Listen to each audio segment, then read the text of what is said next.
My name is Anna. I moved to a small village 2 years ago with my husband, Max. We wanted to live closer to nature. There is fresh air, a river, and a beautiful forest nearby. It's peaceful here, and we love it. We plan to have children soon, and we think this is the best place for them to grow up.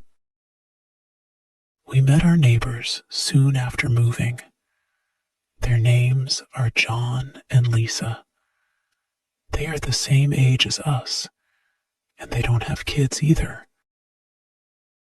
We started doing things together. We go on picnics, and sometimes we look for mushrooms in the forest. Life was simple, and everything was great.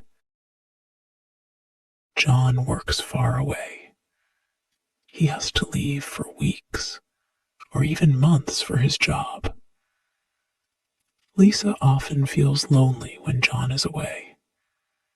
She started asking for help with different things around the house. Max and I always try to help her. I noticed that she started asking Max for help more and more. She would ask him to fix something in her house or help her with the garden.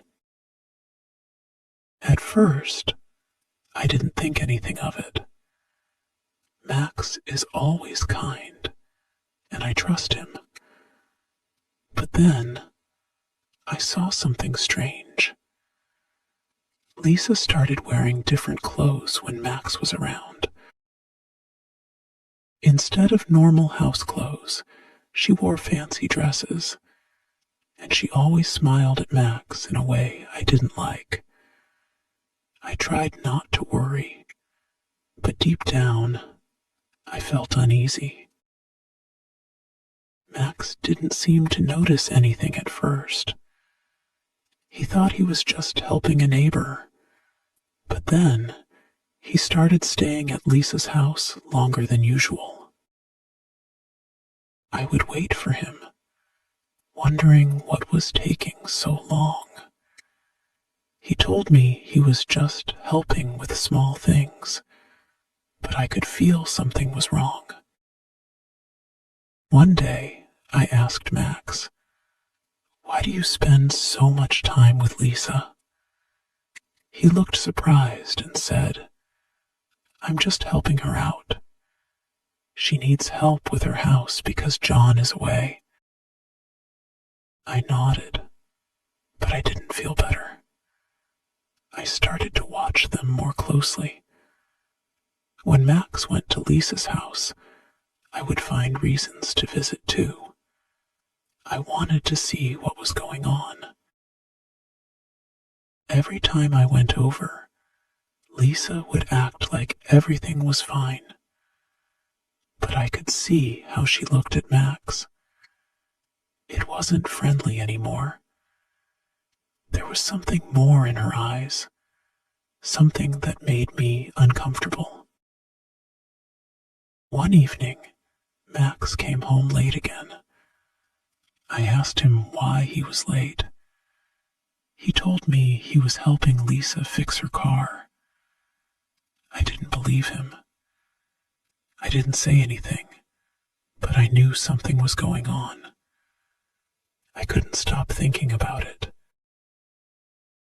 I started dreaming about Lisa. In my dreams, she would try to take Max away from me.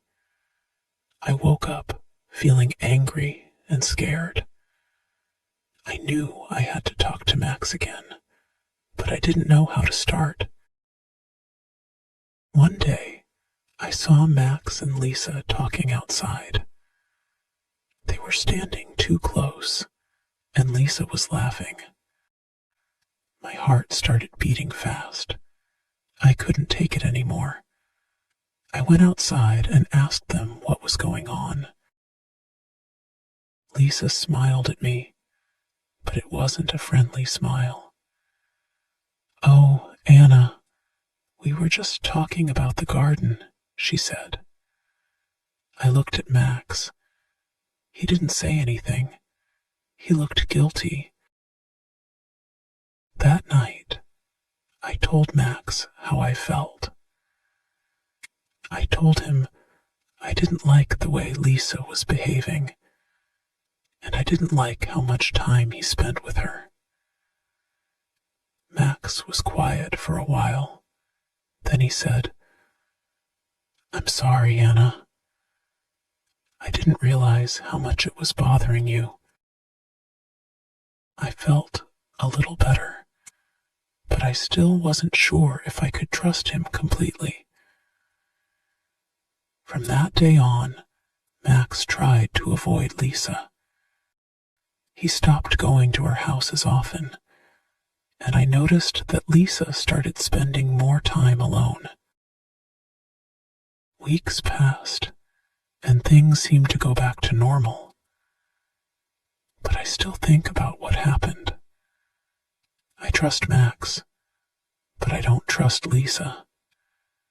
I know she wanted something more, and I'm glad I said something before it went too far.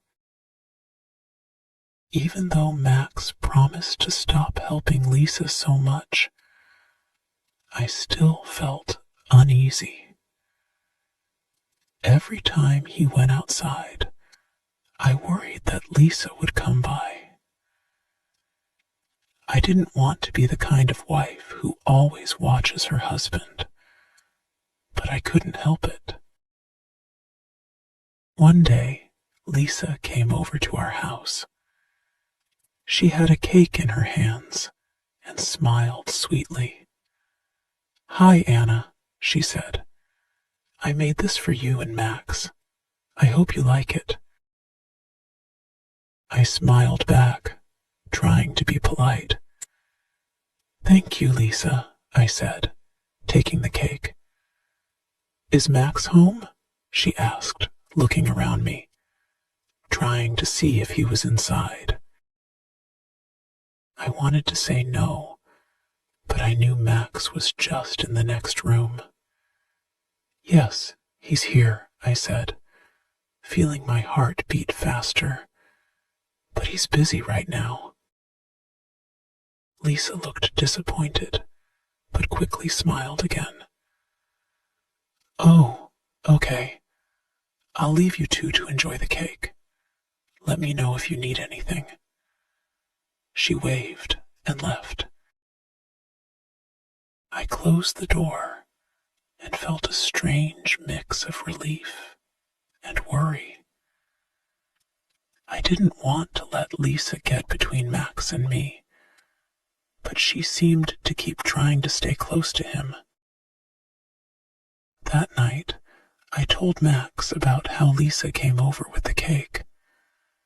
He laughed a little and said, I think she's just being friendly. You don't have to worry. But I wasn't so sure.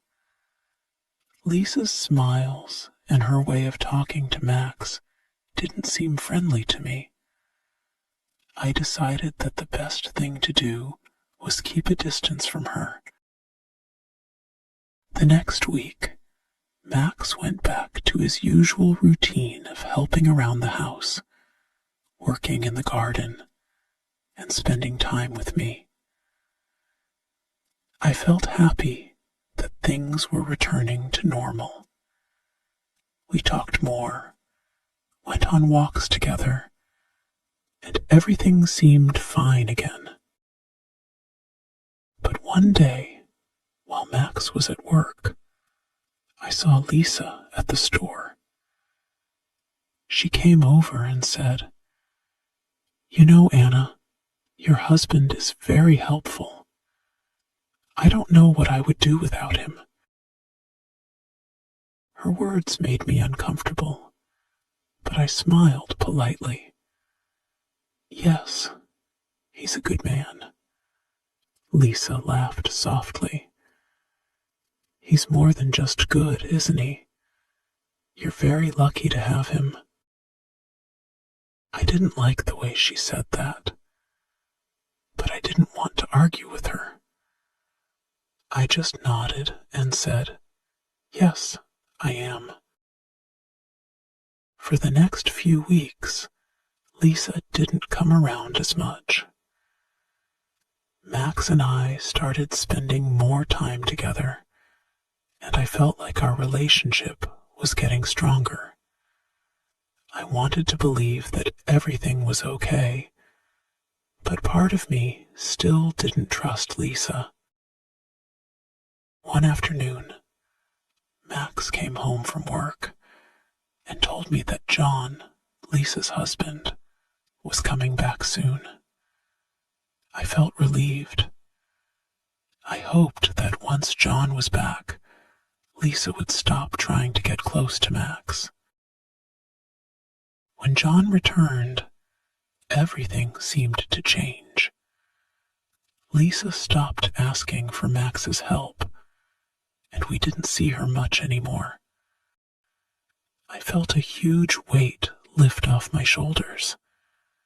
It seemed like the problem had solved itself. Max and I continued to enjoy our life in the village. We went on trips together, worked in the garden, and talked about starting a family. I was happy again, and I started to forget about the whole situation with Lisa. One evening, as we were sitting outside watching the sunset, I looked at Max and felt grateful. I realized that I needed to trust him more. He had always been there for me, and I knew he loved me. I didn't want to let my fears ruin what we had. I turned to Max and said, "I'm sorry if I ever doubted you." Max looked surprised. "Doubted me? Why?" I smiled. "Because I love you, and I know you would never hurt me." Max took my hand and said, "I love you too, Anna. I would never do anything to hurt you." From that moment, I felt peace in my heart. Lisa was just a small part of our story, but Max and I were building something much bigger, our life together. As time passed, we stopped thinking about Lisa. John and Lisa moved away a few months later because John got a new job in the city. After they left, life in the village became peaceful again. Max and I started talking more seriously about having children, and we looked forward to the future. In the end, I learned that trust and communication are the most important things in a relationship. No matter what challenges come our way, I know Max and I can get through them together.